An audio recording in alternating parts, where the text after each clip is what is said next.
Before we get into today's edition of Just the Truth, Mike Lindell sent me a note yesterday. He has a special for the 6-piece towel set, $25 when you use promo code Joey. Just go to mypillow.com, use promo code Joey. You'll get the $25 offer on the 6-piece towel set, and I promise you, these will be the most comfortable, the most absorbent towels that you own. mypillow.com, use promo code Joey. Get the 6-piece towel set for just $25. Thanks for joining me in the PhD Weight Loss and Nutrition Studio. To lose weight for the last time, visit myphdweightloss.com. In an afternoon news conference yesterday, South Carolina Governor Henry McMaster said that Helene-related death toll in South Carolina has now risen to 25. Meanwhile, the death toll mounts in North Carolina as electric and cell service has made it very difficult for rescues. Many people need help. Officials in the Tarheel state reported 38 deaths confirmed, with more expected, unfortunately. Duke Energy says they've never seen a storm like this in the company's history. Helene left behind catastrophic damage across the Carolinas service territory, particularly in upstate South Carolina and western North Carolina. We have the latest updates for you from across the Carolinas.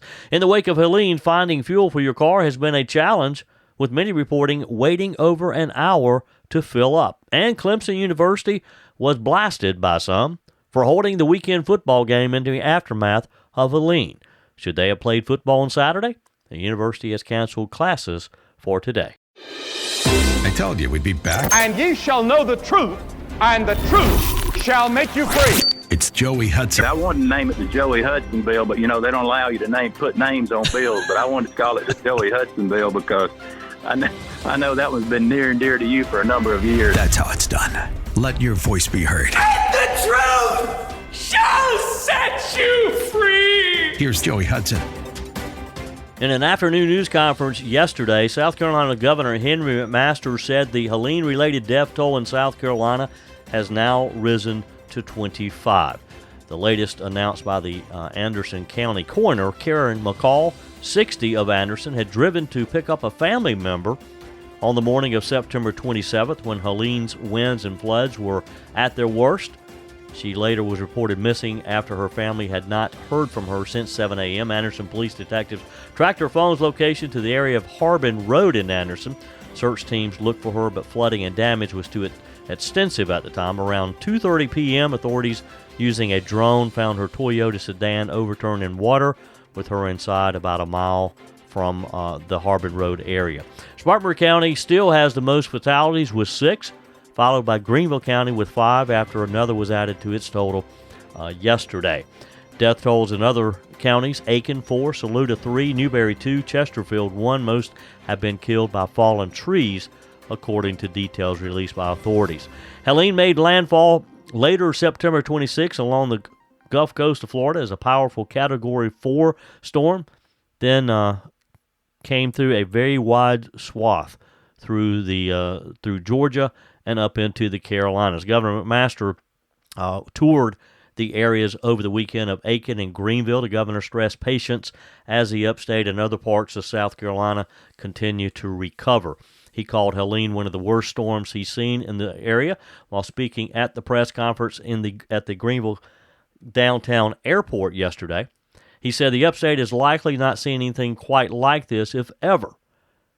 Days after Helene hit, trees covered streets, traffic lights are out, rivers have overflowed, houses destroyed, and many drivers scrambling to find gas. I'm sure that you have experienced some of this yourself. Hope you are safe. Wow, what a weekend this was, and no end in sight, unfortunately. Still a lot of people hurting throughout the upstate. I know that we have a lot going on politically too, but I think we just really need to focus today particularly on the Carolinas. It's been tough to see neighbors, loved ones, and people we don't even know experience what they've experienced. Some of the photos, the images that we have seen are just unbelievable. Asheville, North Carolina, we'll get into some of the updates on North Carolina in just a few minutes, but that western North Carolina area also just like a war zone. The flooding in that area has just been amazing. As of 6 o'clock yesterday, nearly 830,000 100,000 people still did not have power. Mike Callahan, Duke Energy's South Carolina president, who joined Governor McMaster yesterday, said it would take until potentially October the 4th, later this week, to restore everyone's electricity, though some may get it back sooner, he said. McMaster said, this is one that's going to take patience. Slowly but surely, we're getting the power back on.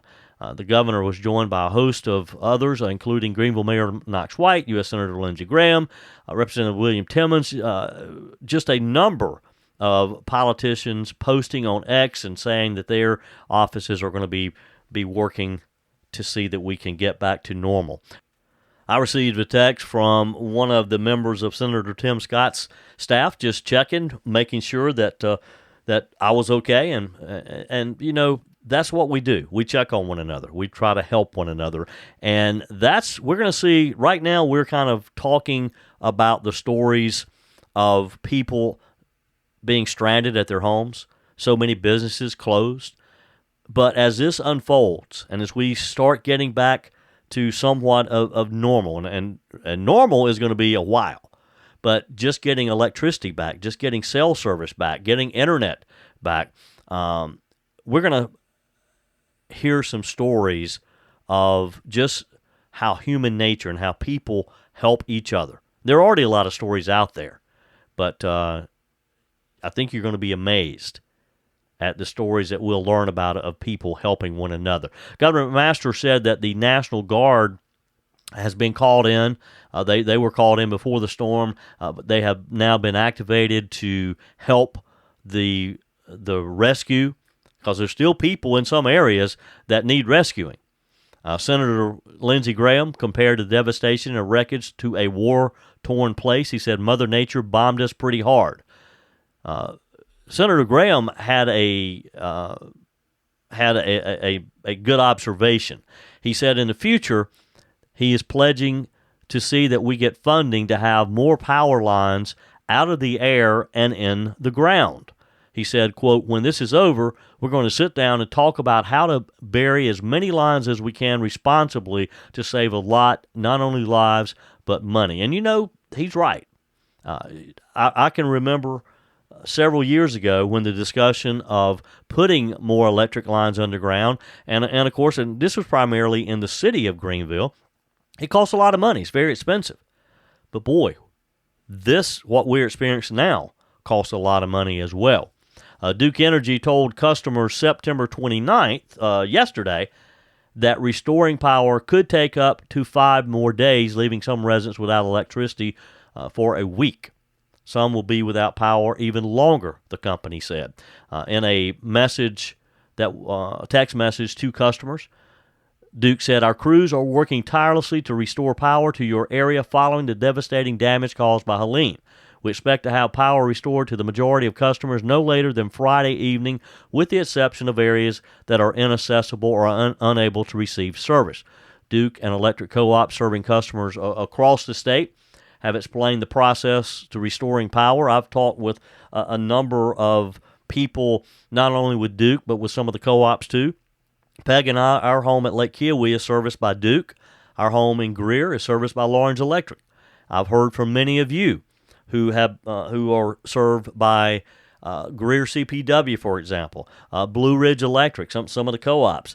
And from what the reports that we're getting is, this is not a matter of just repairing the lines. This is a matter of, in some cases, rebuilding substations. Lawrence Electric, for example, I believe the number was 34 substations they have total. And initially following the storm on Friday, they had only about 4 of those substations working. Over the weekend, they managed to restore about half of those, and they are continuing to work. Look, let me ask you to do this. First off, let me ask you to stay home if you can stay home. No reason to be out. But if you are out and about, and if you happen to luck up on a restaurant that happens to be open, and you see utility workers there, buy them a cup of coffee or buy their breakfast. Let them know how much they're appreciated, because these men and women have really worked hard. And I know some of you who don't have electricity, you're thinking, well, I want them to keep working because I want electricity. It's horrible not to have electricity and not to be able to have air conditioning, for example. It got a little warm over the weekend.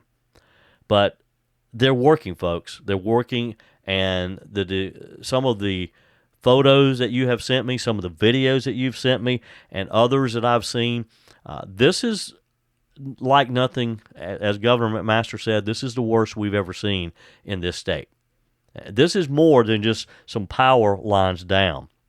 There's devastation. There's huge trees that have taken out 3 or 4 electric poles. At one point, Lawrence Electric said they know of over 200 utility poles that were taken out.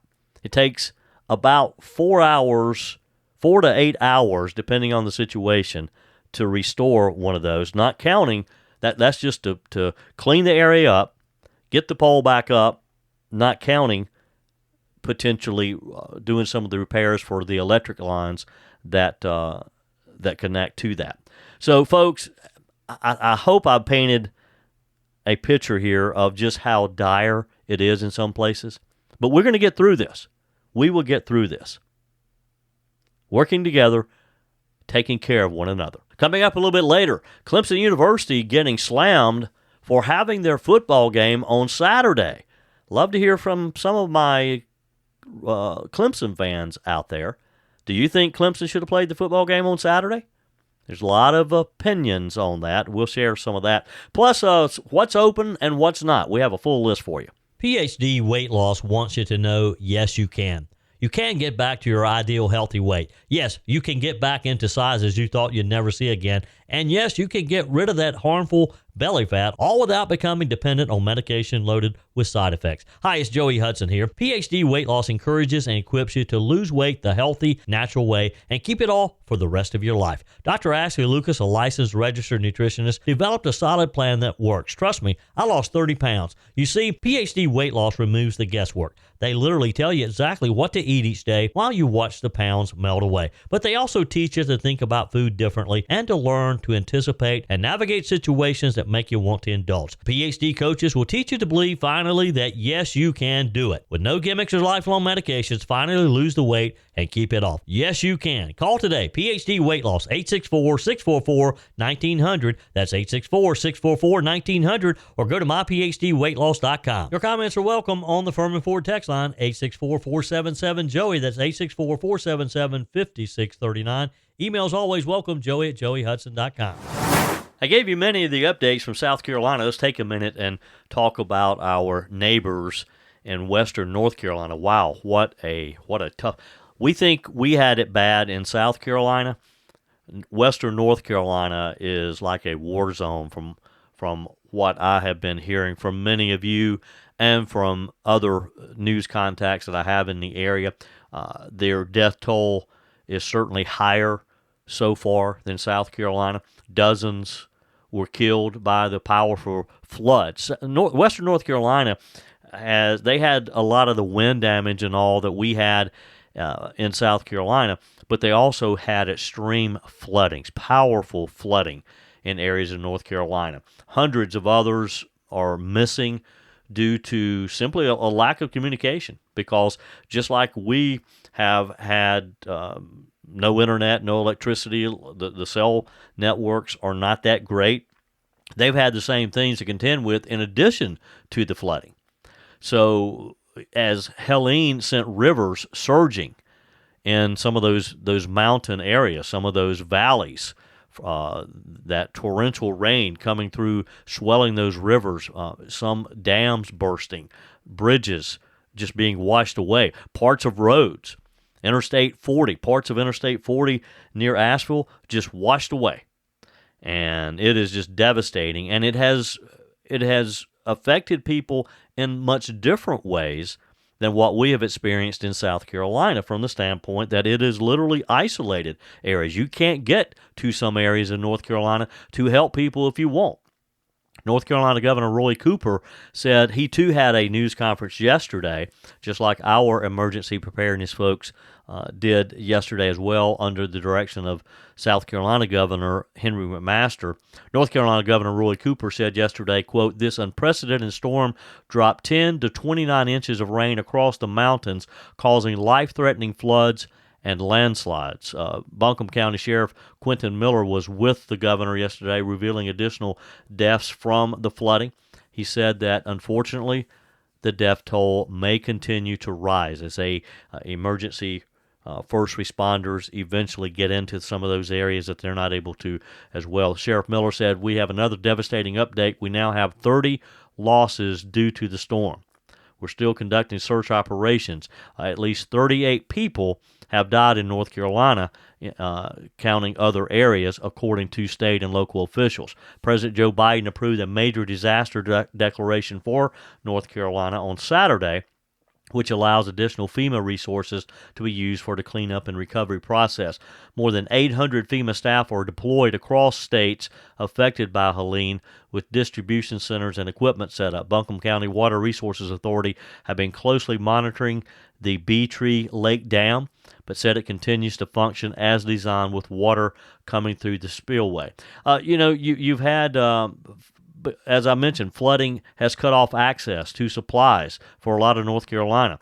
Fuel, food, water are in short supply, causing tensions to run high. I mean, you think you had to wait in a long line to get fuel in Greenville, Spartanburg, Anderson, Pickens, Oconee over the weekend, in Buncombe County and Henderson County, Polk County, all through there. It got really bad. Local media reported arguments breaking out at gas stations and lines literally miles long. The whole fuel situation is a story in itself. We're going to talk about that in more detail in just a minute, because it's quite amazing the fuel lines that I've seen. I've been very fortunate that I traveled. I had to go over to Lake Kiowee on Friday because my neighbor sent me a photo of our dock, and our dock had pulled loose. The wind was just so strong that it had pulled loose, and so I was very fortunate to get a dock repair person there. John just was able to work me in. He worked in the wee hours of Friday night to get my dock secured and my boat secured.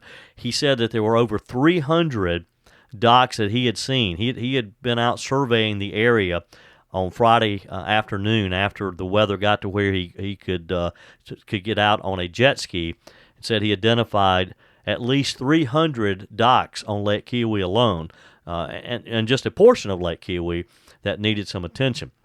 But as I was traveling back home, I was able to get some fuel in the Pickens area, and just lucked up, because as I got closer back to Greenville, coming through easily, the QT, for example, on 123 bypass, the line was backed out onto 123. Of course, as I came through the Powdersville area, there was no fuel there because everything was dark. And it's kind of interesting how you have these areas, these islands of darkness, and then suddenly you come to an area where you have electricity again. But folks, I know it gets stressful if you're waiting in one of those lines, but just be patient. Be patient. Back to North Carolina, though. As of yesterday, only one lane of Interstate 40 was open for emergency crews, limiting access to a lot of these communities there. More than 1,000 people in Buncombe County were unaccounted for as of yesterday when the governor had his news conference. County officials say that number, they hope, will come down once cell and internet service is restored so that families can talk to families. But the 1,000 people are people that families are saying we can't reach, and they're concerned about them. According to the Asheville Fire Department, a temporary cellular satellite trailer has been set up at the Family Justice Center, offering limited cell reception within several blocks of that sounds like the downtown Asheville area. T-Mobile is deploying additional teams with cellular and charging trucks to Fletcher and Greenwood, North Carolina. The trucks are expected to arrive today to help people have that communication feature. Verizon reported slow but steady progress in restoring service to their western North Carolina towers. Yesterday, the company deployed a cell-enabled tethered drone to Asheville and mobile cell sites. More than 200 people were rescued in western North Carolina over the weekend. Rescue operations continue. Since Friday, county emergency services say they have responded to more than 3,300 calls for service. So again, when you hear of Verizon and T-Mobile and some of these cell service, it's crucial that we get cell service restored so that people who are cut off in those mountains can contact their family, can reach out and get the service they need. Of course, Asheville is a popular tourist area. A lot of people come there to see the historic Biltmore Village, which was underwater. The Swannanoa River flooded, sending water into the village, destroying first floors of many of the buildings. You've probably seen some of the images and some of the video that you can just see the roof lines. We just have to particularly pray for everyone who's been affected by this horrible storm, especially that western North Carolina area. Your comments are welcome on the Furman Ford text line, 864-477-JOEY. That's 864-477-5639. Emails always welcome, joey@joeyhudson.com. Whether you're replacing a broken appliance or maybe you're just upgrading, you're totally remodeling the kitchen, when it's time to get those new appliances, when you're ready for them, you don't want to have to wait weeks or even months to get started using them, right? Well, that's not the case when you shop with my friends at Discounted Appliance Warehouse. With over 11,000 square feet and 1,500 appliances at any given time, you can buy today and use today quite often. I'm talking about shopping with my friends at Discounted Appliance Warehouse in Pickens. It's worth the short drive over to Pickens. Jeff, Johnny, Kyle, the whole team over there, they'll take good care of you. They have an award-winning service department, expert installation, extended warranties, and at Discounted Appliance Warehouse, they treat you like family. You're more than just a credit card swipe to all the team over there. Discounted Appliance Warehouse, they're proud to offer Speed Queen, the only washer and dryers with manufacturer's warranties that cover parts and labor. You owe it to yourself if you're looking for a new appliance to head over to Pickens to Discounted Appliance Warehouse online at dawpickens.com, dawpickens.com. One of the things that we take great pride in both podcasting and the radio, and regardless of how you're listening to me today, whether it's my podcast or on News Talk 98.9 WORD, the voice of the Carolinas, we are that voice. We're one of those voices. And so I've talked with you about so many of the things that we know about, the outages, a lot of the damages, the roads, the infrastructure, electric lines, communication signals. But let me take a minute and talk with you about some of the things, some of the places that are open, because a lot of you are texting me, emailing me saying, all right, so where can I buy food? Where can I get gas? Because it has come down to that. I mean, a lot of people in certain areas, they're just not quite sure where they can get some of these things. So let's take a minute, according to some of our findings, and you can go to our website at the radio station, 989WORD.com, 989WORD.com. I share it on my social media sites too, so find me on Facebook, on X, Instagram, all of those. You can find it on there. We're going to share it as many places as we want, because a lot of the upstate and western North Carolina remains without power. Some businesses do not have power, may not have power restored, just like some of you may not for until later in the week. This includes grocery stores, gas stations, restaurants.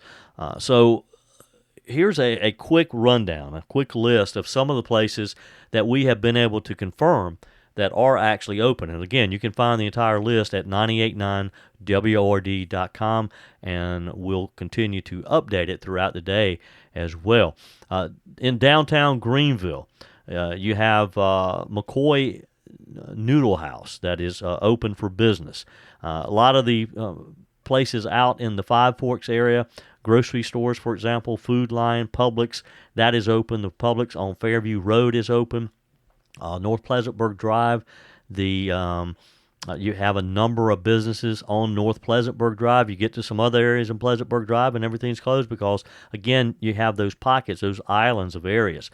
Pelham Road, seems to be a good area as far as that strip between 85 and back where you have like Chick-fil-A, you have Lowe's food. Lowe's, we were able to stock up on some things there. They were only taking cash, for example, though, because they don't have internet service. They can't process credit cards. So if if you're going out to some of these places, take cash with you. If you are able to, if your bank is open, if you're able to find an ATM, go ahead and get some cash. Keep some extra cash in your pocket now, because so many of these stores cannot process your credit card. But in that little strip of Pelham Road there, the Lowe's food store, Panera Bread, Starbucks is open. The Walmart over near the Parkway, that Walmart is open. Then you go on over to Roper Mountain Road in that area. The QT is there. QT on Rushmore Drive is open. Down in the Simpsonville area, the Cracker Barrel on 385 in Simpsonville, it has been open.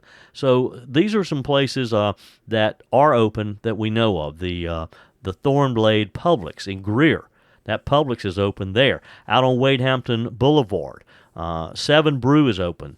The Mythos Greek and Italian Restaurant, the QT on Wade-Hampton is open.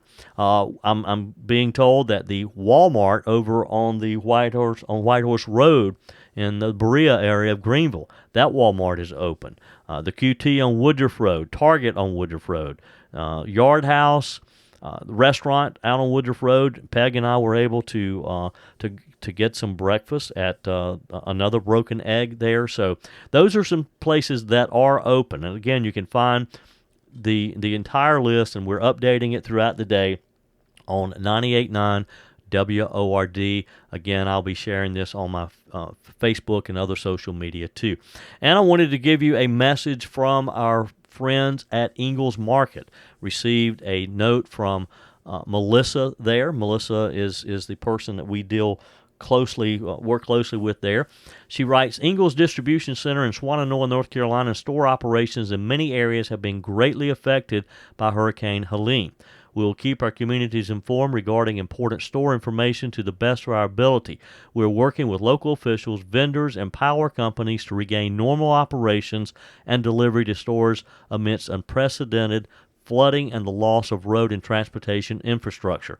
Stores that are able to open are doing so with our Ingles associates facing the same challenges, grief, and destruction you are. We are your neighbors. We are grateful to all of you who are already helping your communities. We thank every customer for their patience and understanding, your friends at Ingles Markets. And, I think she makes a good point there when she talks about that their associates and all of these businesses, if you go to a restaurant that's open, if you're able to get some fuel at a QT or a Spinks or any business you go to right now that's open, those employees probably don't have electricity at home. They may have had a tree fall on a car. Peg and I, when we had breakfast the other morning at another Broken Egg there on Woodruff Road, our waitress had a tree that had fallen on her vehicle. But she had made a point. She'd found a way to get to work because she wanted to be there to do her job and to be able to wait on customers. So just keep in mind, because it's easy to get a little impatient, but keep in mind that those people who are trying to help you at these places of business are experiencing some of the same things that you are as well. And the whole gasoline thing is just crazy. I told you about being able to find some myself as I was coming through Pickens the other night, but it's just amazing at some of the places that are open and the long lines. We traveled down a stretch of 26 over the weekend, and all the way down through and past Newberry. When you would get close to an exit, the cars would be backed out onto the interstate at that exit, waiting in line to get fuel. And that's what we're seeing in a lot of places around the upstate. And, one of the problems, in addition to having the electrical so they can actually pump gasoline, is keeping the gasoline in supply. Because we've never seen anything like this. So some of the convenience stores are out of fuel, and even though they may have electricity and have the ability to pump it, they haven't been able to get more. So just, again, be patient. And this comes back to what I'd said earlier. If you don't have to be traveling, don't. Just if you can stay home and conserve that fuel, and it's just safer anyway. AAA of Carolinas issued the plea to do not overconsume at the pump. One article that I saw on this, it showed a man in a pickup truck. He had filled up his pickup truck, but he had 6 or 8 containers in the truck too, and he was filling those up. So, again, if you don't have to go out, if you stay home, you're safer there and conserve the fuel at the same time. The issue, according to AAA, is not as much a gas shortage as it's a matter of the mad rush for it and the ability to pump it, and for the distribution to get it to the places most needed. Tiffany Wright with AAA of the Carolinas said, quote, "The reason for long lines is that some gas stations are without power." Well, we know that. She said, which means they can't pump gas unless they're equipped with a generator or other power sources. She said, as far as what AAA is seeing regarding gas, it remains too early to speculate on regional outages, but she feels like that as things settle down and more of the stations get power restored, then they'll be able to start pumping, and that will lighten the load on some of the ones that have been there in the early stages of this. But again, there have been a number of stories of people losing their tempers and fighting with one another, literally over someone breaking in line. One story that was written about by the Post and Courier, for example, it says, waiting in her blue-gray Kia Sportage, Tara Brady had been in line for close to half an hour at the Greenville Street Shell Station in Anderson. She had braved the storm relatively unscathed, a power outage, a few downed trees on her property, but none hitting her home. Her Saturday morning began in Duncan, 45 miles away, up Interstate 85. Brady's 84-year-old father-in-law stayed at her home the night before because his electricity in Anderson was also down. She was returning her relative to his home. Along the interstate, she watched her fuel tick down as she scorned exits with long lines. She knew she had enough gas to take her father-in-law home, but not enough to return. When she joined the Shell station line, her car had 30 miles to go. As she approached the front, she was approaching 24 miles left in the tank. It was almost Brady's turn when Brad Bell walked up to her car. He was wearing a loose-fitting, partially button collar shirt.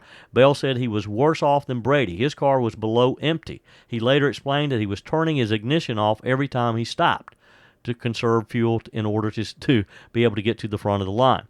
Brady was ready to let Bell hop in front of her when another woman in line got wind that what was happening. She would not allow it, they said. She yelled, "Southern hospitality, my rear end. I'm from New Jersey." Little did she know, Brady was from New York. Perhaps sensing a confrontation, she pulled ahead. Bell would have to wait a little bit longer. So this is just a little story.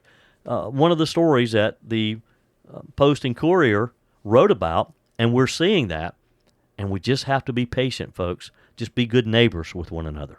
Your comments are welcome on the Furman Ford text line, 864-477-JOEY. That's 864-477-5639. Emails always welcome, joey@joeyhudson.com. Speaking of the Furman Ford text line, it's never been more important to support locally run businesses owned by people who actually live here in the upstate.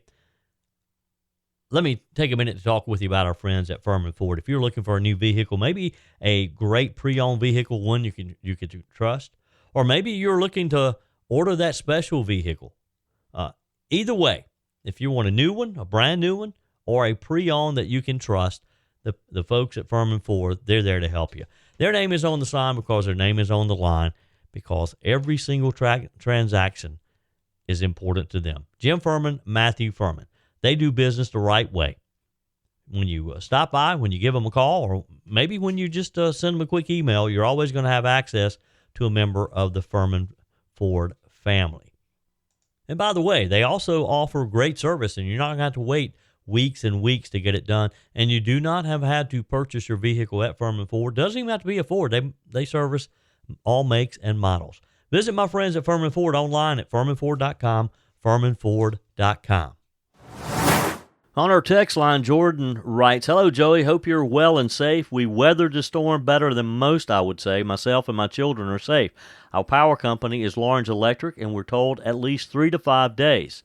So this would be my thankful story. I hope all are safe and well. We're South Carolina strong, and after the storm, we all loaded up with chainsaws and straps to clear the roads in our little town. Sometimes the big issues don't matter when disaster hits, and it's heartwarming. Everyone be safe and keep our state in your prayers." Jordan, thanks for that message. We all need to hear that, and that's sort of the attitude that we all need to have, that I've been trying to talk with you about today, is that just help one another, be patient, and know that we're going to get through this. We're going to be able to come out stronger than ever. Someone sent me a note here where when we're talking, I talked with you a minute ago about our friends at Ingles Markets and how they're working hard to be able to get their stores open and to be able to help get food and get the things that we need supplied. Businesses are all chipping in, trying to do their part. The Haywood Mall Area Director of Marketing and Business, Brandy Crow, posted, "The community's widespread devastation has been hard to see. Thousands of upstate residents face power outages. Many confront significant property damage or loss of their homes, and lives have been tragically lost. Haywood Mall stands committed to facilitating community recovery. Toward this goal, our parking facilities are hosting the industrious linemen diligently working to reinstate power services for local residents." And she included a photo of their parking area just full of trailers, full of supplies to get those substations and those power lines back in store. So I'm going to get in trouble here, but I really do want to hear your thoughts on this. The Post-Courier really took Clemson to task over the fact that they went forward with playing their game on Saturday against Stanford. They write, "Just 24 hours before kickoff, the night sky was illuminated with the screens of Death Valley, the brightest light visible for miles into eastern Oconee County, where traffic lights and homes remain dark. And as Upstate recovers from what is now known as a historic and catastrophic storm, the one thing many locals struggle to understand is why Clemson University would invite 80,000 people to the 8-square-mile city and strain its resources while thousands are struggling to meet basic needs." Good question. They go on to write, "The area around campus recovered quickly from the storm, becoming a hub of traffic and activity as students and locals alike flocked to the stores and fast food restaurants for meals, gas stations to fuel the generators, and ice to keep groceries from ruin. Those same resources, ice and gas, are tailgating staples for the tens of thousands of fans who flood campus during their home games. Social media posts showed mile-long lines to get gas and people trying to refuel generators pulling up to the empty stations after the tailgaters made their way to campus." The Central Mayor, Andrew Beckner, said via a text message to the Post-Courier, "Frankly, it's unconscionable that a land-grant university is willing to imperil thousands of people in its community for the sake of thousands of visitors to its football stadium. My neighbors are angry. I am angry." What do you think? Should Clemson have postponed that game over the weekend? Love to get your text messages. Your emails are welcome, joey@joeyhudson.com. Should they have played, or should they have postponed it? Clemson City Administrator Andy Blondo said that he could tell from recovery conversations with Clemson University that it was always game on for homecoming. He said, "We suggested putting it off a day, rescheduling, but they discussed how prepared and recovered they were on campus," Blondo told the Post-Courier. "I don't think they looked beyond the borders to see how we were doing over here." Clemson Mayor Robert Halfacre said his energy would remain focused on helping the community. Asking why and how this happened is a conversation for after basic necessities have been restored. Halfacre said via text, "Do I love that we have tens of thousands of people descending on our city as we are trying to assess and repair the damages from the storm? No, of course not. However, a lot goes on behind those decisions, and I'm not going to pretend to understand what the university had to consider. Once our community has recovered, we'll begin the process of reassessing and planning ways to better manage these rates and disastrous situations." Clemson University spokesperson Joe Galbraith said that the decision to hold the game came after a detailed evaluation of the impacts of the storm, with a primary focus on the ability to safely host our opponents and fans on campus. The university largely is powered by Duke Energy, according to Clemson, said it did not request priority service restoration. Its main service lines are largely underground, reducing issues if the substations that serve campus have power. Galbraith said after the storm, we assessed lines to our substation. They were still active, but 2 main breakers at the Duke substation had tripped. We notified the substation manager, and power was restored shortly. The university has since decided to cancel all classes today with the idea that they will do an update sometime later today as to tomorrow and the rest of the week. So they canceled classes today, but they had the football game on Saturday. You tell me. And I want to hear from my Clemson fans out there. Some of you probably went. Was it the right thing to do? Now, the argument in favor of having the game, of course, is, we had 80,000 people who came and gave a little boost to the Clemson economy in a time that was very bad. They came and they spent their money, which helped local businesses who are struggling. Allison Wells is a Clemson alumni, lives about a mile from the campus in a neighborhood with one access road, said she was dumbfounded by the university's choice. Speaking to the Post and Courier, she said, the fact that they're having a football game when we don't have access to power or food is baffling. But by all means, let's bring tens of thousands of people in to use up what few resources are available. And she cited ice, gas, hot food, electricity to play football. She said, I never thought the university would do something so callous and rude to the people who have supported it so ardently. Was it callous and was it rude for Clemson to have continued to have their game on Saturday? Now, the other part that you could use in argument that Clemson did more than just play football, ahead of the game, the university announced that it would open some of its facilities to the public to charge their phones, to get hot meals and hot showers. Especially Meadow Rose residents who were trapped inside of their neighborhood can't access those resources. Some said it's too little too late. One person commented, the university mentioned the fans and not the community in their decision. And I guess we'll help the peons after the game came through loud and clear. What a ridiculous statement. Another said, not much of a statement. Another said, after reading the university's offer, of course it would have been weird to simply say the truth. It's all about the money. Another compared Clemson University's response to its neighbors in western North Carolina, where the Appalachian State game was, in fact, canceled. There'll be a lot more as we continue this week and we see these utilities restored, the roads cleared, and really start assessing the damage. Again, we just need to help one another and pray for one another for sure. That's it for today's edition of Just the Truth. Thanks for joining me in the PhD Weight Loss and Nutrition Studio. To lose weight for the last time, visit myphdweightloss.com. If you haven't joined our mailing list yet, visit my website, joeyhudson.com. Just click on the Connect with Joey button so that you can receive our emails and the most up-to-date news. Also, find me on YouTube. Be sure and like, subscribe, follow me on my YouTube channel. Just search for Joey Hudson. Appreciate you spending a few minutes of your day with me. Be sure and forward this edition of Just the Truth to some friends. Just click on the share button. Send it to a few of your contacts, because if we're going to build our community and if we're going to win in November, we got to build an army of conservatives. The way we beat Joe Biden is through educating people, and no better way than encouraging them to listen to Just the Truth. Hey, keep those comments coming via the Furman Ford text line, 864-477-JOEY, 864-477-5639. Your emails always welcome as well. Joey@joeyhudson.com. Don't forget to take advantage of the MyPillow special, $25 for the My Towels 6-piece towel set when you use promo code Joey. Just go to mypillow.com. Always use promo code Joey. We're back again tomorrow. Hope you will be too. Remember, God's got this. He's still in control.